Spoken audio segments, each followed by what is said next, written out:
There has never been a greater time than now to invest in the Metro Detroit area, and there's no other investment firm better qualified than Platinum Real Estate Holdings. With 40 years experience and over 1,000 homes sold, let Platinum Real Estate Holdings assist you with the purchase of a city-certified home of the highest quality, turnkey properties, screen renters, yielding instant cash flow. Well, what are you waiting for? Call or visit us online today. Welcome to the weekly recap. Today we're talking about plans to develop Detroit's 400-acre riverfront district, the opportunity and challenges.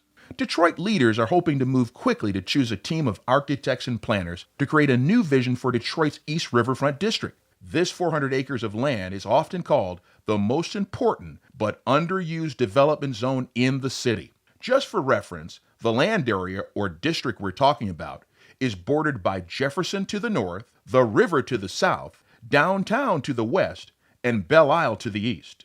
There are three overriding concerns leaders must juggle that seem in contradiction to each other. First, the city wants to generate economic development in the district.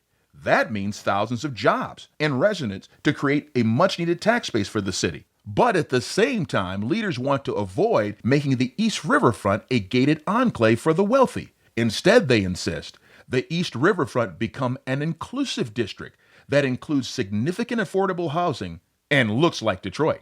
The third concern is that the city hopes to enhance the East Riverfront's appeal as a recreational destination, not just along the Riverwalk itself, but to make the entire district a retail, dining, and entertainment option for the region.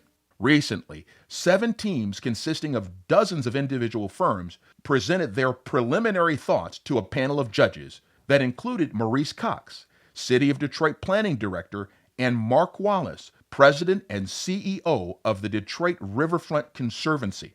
Cox and Wallace said during recent public presentations that they plan to choose a winning team in short order and to get the team's final recommendations by midsummer, perhaps 120 days away. It's a pretty tight schedule to create a vision for a big, complicated district that includes major developments like Harbortown and Stroh River Place, but also a vast amount of vacant land, perhaps a third of the district in all, which has many unused and underutilized buildings. Maurice Cox commented at the public meetings last week at the State Department of Natural Resources Outdoor Adventure Center on the riverfront. He believes this is an opportunity to do something quite unique here. Finally, there are a couple questions to consider as planning gets underway. One question is, why a new plan now? There have been several other plans presented along the way. Here are 2 examples. One from 1979, which produced Shane Park Music Center, and the other included aborted residential developments from a decade ago, killed by the Great Recession during the Kwame Kilpatrick administration. Today, however, several significant changes have taken place in the East Riverfront. The old cement silos are gone. The Riverwalk is well on its way towards its full 5-mile completion.